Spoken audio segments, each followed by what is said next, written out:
샬롬 샬롬 샬롬 샬롬. 하나님 사랑합니다. 여러분 주 안에서 사랑합니다. 사사기 8장 말씀입니다. 1절에서 35절까지. 기드온이 죽인 미디안의 왕들은 어떤 사람들이 있었는지 이 내용이 8장에 나타나 있습니다.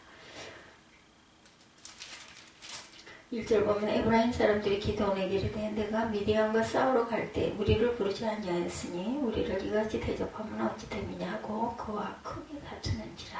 기드온과 싸우네요. 미디안 사람들, 에브라임 사람들이. 기드온이 그들에게 이르되 내가 이제 행할 일이 너희가 한 것이 비교되겠느냐. 에브라임의 끝물 포도가 아비에셀의 만물 포도보다 낫지 아니하냐. 하나님이 미디안의 방백 오랫과 세입을 너희 손에 넘겨주셨으니 내가 한 일이 어찌 능히 너희가 한 곳의 비교가 되겠느니라 하니라. 기드온이 말을 하매 그때 그들이 노용이 풀리니라. 기드온과 그와 함께 한 자 300명이 요단강에 이르러 건너고 비록 피곤하나 추격하며 그가 숫곳 사람들에게 이르되 나를 따르는 백성이 피곤하니 청하건대 그들에게 떡덩이를 주라. 나는 미디안의 왕들인 세바와 살문나의 뒤를 추격하고 있노라 하니 수곳의 방백들이 이르되 세바와 살문나의 손이 지금 내 손 안에 있는 거냐. 어찌 우리가 내 군대에게 떡을 주겠느냐 하는지라. 기드온이 이르되 그러면 야훼께서 세바와 살문나를 내 손에 넘겨주신 후에 내가 들가시와 찔레로 너희 살을 찢으리라 하고 거기서 분우엘로 올라가 그들에게도 이같이 구한 즉 분우엘 사람들의 대답도 수꽃 사람들의 대답과 같은지라. 기드온이 또 분우엘 사람들에게 말하 이르되 내가 평안히 돌아올 때에 이 망대를 헐리라 하니라. 이때 세바와 살문나가 갈고리에 있는데 동방 사람의 모든 군대 중에 칼든 자 12만 명이 죽었고 그 남은 15,000명가량은 그들을 따라와서 거기에 있더라. 적군이 안심하고 있는 중에 기드온이 노바와 욥보아의 동쪽 장막에 거주하는 자의 길로 올라가서 그 적진을 치니 세바와 살문나가 도망하는지라. 기드온이 그들의 뒤를 추격하여 미디안의 두 왕 세바와 살문나를 사로잡고 그 온 진영을 격파하니라. 요아스 아들 기드온이 헤레스 비탈 전장에서 돌아오다가 숫곳 사람 중 한 소년을 잡아 그를 신문하며 그가 숫곳의 방백들과 장로들 77명을 그에게 적어준지라. 기드온이 숫곳 사람들에게 이르러 말하되 너희가 전에 나를 희롱하여 이르기를 세바와 살문나의 손이 지금 내 손 안에 있다는 거냐. 어찌 우리가 내 피곤한 사람들에게 떡을 주겠느냐 한 그 세바와 살문나를 보라 하고 그 성읍의 장로들을 붙잡아 들가시와 찔레로 숫곳 사람들을 징벌하고 분우엘 망대를 헐며 그 성읍 사람들을 죽이니라. 이에 그가 세바와 살문나에게 말하되 너희가 답을 해서 죽인 자들은 어떠한 사람들이더냐 하니 대답하되 그들이 너와 같아서 하나같이 왕자들의 모습과 같더라 하니라. 그가 이르되 그들은 내 형제들이며 내 어머니 아들들이니라. 야훼께서 살아계심을 두고 맹세하노니 너희가 만일 그들을 살렸더라면 나도 너희를 죽이지 아니하였으리라 하고 그의 맏아들 여델에게 이르되 일어나 그들을 죽이라 하였으나 그 소년이 그의 칼을 뺏지 못하였으니 이는 아직 어려서 두려워함이었더라. 세바와 살문나가 이르되 내가 일어나 우리를 치라. 사람이 없다하면 그의 힘도 그러하니라 하니 기드온이 일어나 세바와 살문나를 죽이고 그들의 낙타목에 있던 소송달 장식들을 떼어서 가지니라. 그때 이스라엘 사람들이 기드온에게 이르되 당신이 우리를 미디안 손에서 구원하셨으니 당신과 당신의 아들과 당신의 손자가 우리를 다스리소서 하는지라. 기드온이 그들에게 이르되 내가 너희를 다스리지 아니하겠고 너희 아들도 너희를 다스리지 아니할 것이요 야훼께서 너희를 다스리라 하시니라. 또 기드온이 또 그들에게 이르되 내가 너희에게 요청할 일이 있으니 너희는 각기 탈취한 귀고리를 내게 줄지니라 하였으니 이는 그들이 이스마엘 사람들이 입으로 금 귀고리가 있었습니다. 우리가 대답하되 우리가 즐거이 드리리다 하고 겉옷을 펴고 각기 탈취한 귀고리들을 그 가운데 던지니 기드온이 요청한 금 귀고리의 무게가 금 7,700세겔이요 그 외에 또 초승달 장식들과 폐물과 미디안 왕들이 입었던 자색 의복과 그 위에 그들의 낙타목에 둘렀던 사슬이 있었더라. 기드온이 그 금으로 에봇 하나를 만들어 자기의 성읍 오브라에 두었더니 온 이스라엘이 그것을 음란하게 위함으로 그것이 기드온과 그의 집에 올무가 되니라. 미디안이 이스라엘 자손 앞에 복종하여 다시는 거머리를 들지 못하였으므로 기드온이 사는 40년 동안 그 땅이 평온하였더라. 요아스의 아들 여룹바알이 돌아와서 자기 집에 거주하였는데 기드온의 아내가 마누로 그의 몸에서 낳은 아들이 70명이었고 세겜에 있는 그의 첩도 아들을 낳음으로 그 이름을 아비멜렉이라 하였더라. 요아스의 아들 기드온이 나이가 많아 죽음에 아비에셀 사람의 오브라에 있는 그의 아버지 요아스의 묘실에 장사되었더라. 기드온이 이미 죽음에 이스라엘 자손이 돌아서서 바알들을 따라가 음행하였으며 바알보랏을 자기들의 신으로 삼고 이스라엘 자손이 주의 모든 원수들의 손에서 자기들을 건져내신 야훼 자기들의 하나님을 기억하지 아니하며 또 여룹바알이라는 기드온이 이스라엘에 베푼 모든 은혜를 따라 그의 집에 후대하지도 아니하였더라. 8장의 결론은 이렇게 기드온이 죽으니 다시 또 장숭배가 일어나는 그런 내용이 본문의 마지막을 장식합니다.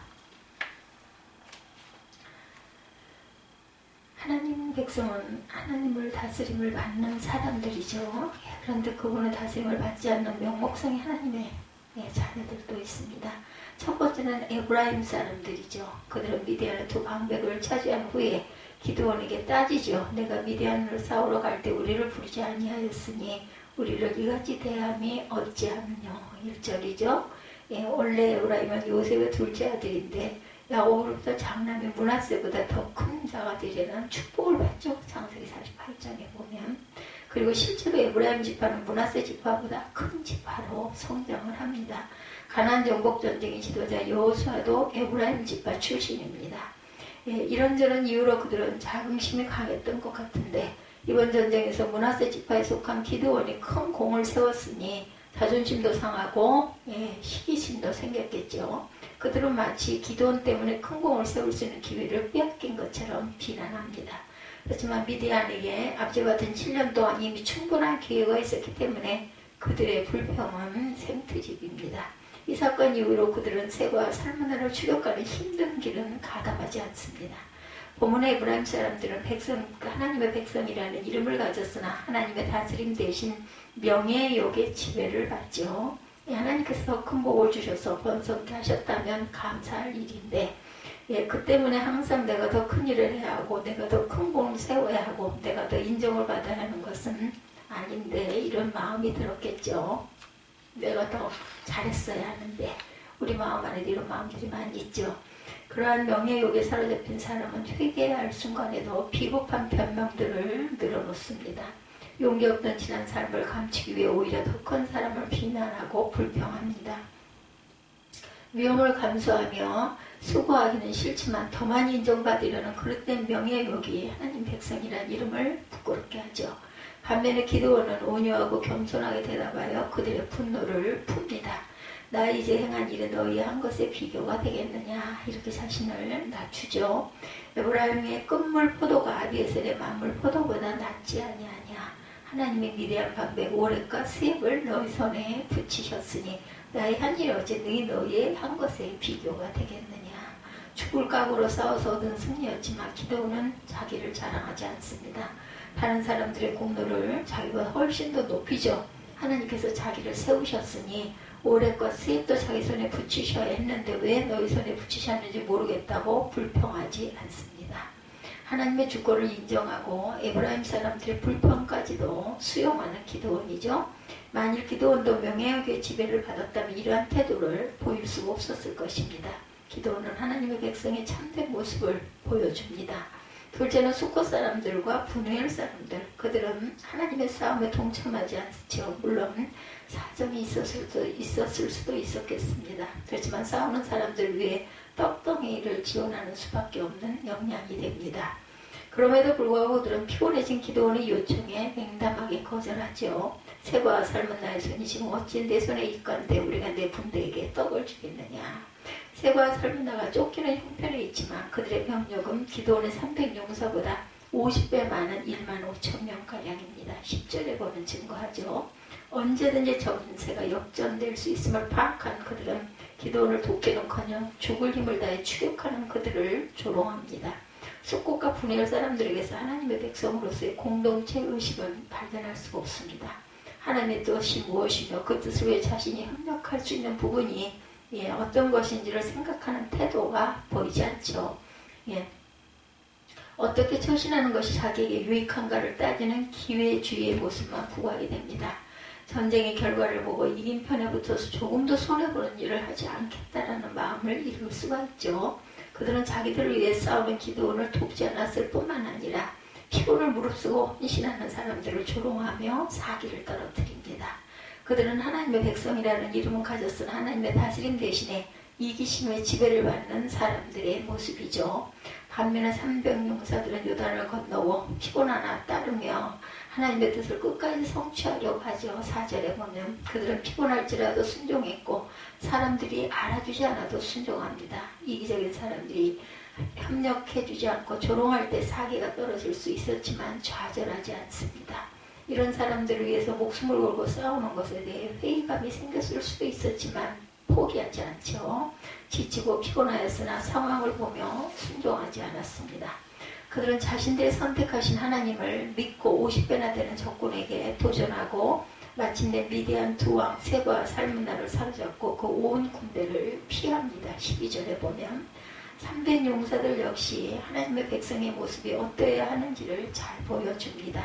13절에서 17절에도 보면 기드온은 패단병들을 소탕한 후에 숫꽃과 분회할 사람들을 방문하죠.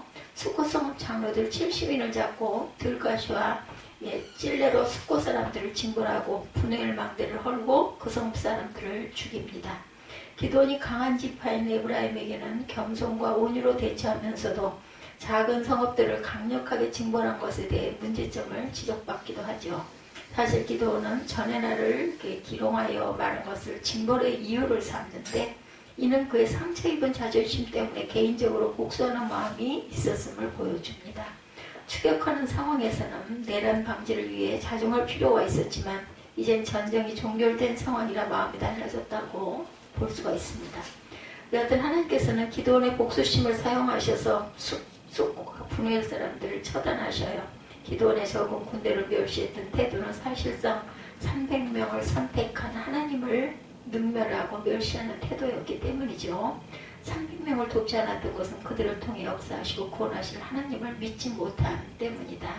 보이지 않는 하나님의 손보다는 50배 전력의 미디안을 통솔하는 세바와 살문나의 손이 강력해 보였겠죠. 이기심의 지배를 받은 그들은 어느 편에 서야 할지에 대한 분별력까지 잃고 하나님 백성에 대한 반역까지 하는 태도를 취합니다. 나와 함께 아니하는 자는 나를 반대하는 자요 나와 함께 모이지 아니하는 자는 해치는 자니라. 마태복음 12장 30절 말씀이죠. 이 상황이 참으로 적절합니다. 숫꽃과 분해할 사람들은 하나님의 백성을 대적한 미디안 사람들과 동일하게 처단이 됩니다. 세 번째는 이스라엘 사람들이에요. 당신이 우리를 미디안의 손에서 구원하셨으니 당신과 당신의 아들과 당신의 손자가 우리를 다스리소서. 22절에 이렇게 고백하죠. 이 사람들의 특징은 보이지 않는 하나님의 다스림을 인지할 줄 모른다는 점입니다. 그들은 하나님께서 이스라엘을 구원하셨음을 보지 못해요. 눈에 보이는 기드온이 구원했다고 생각을 하죠. 그들은 하나님의 백성이라는 이름을 가졌으나 보이지 않는 하나님의 다스림을 받기보다는 항상 눈에 분명히 보이는 어떤 것에 지배를 받거나 지배받기를 갈망하는 사람들이었습니다.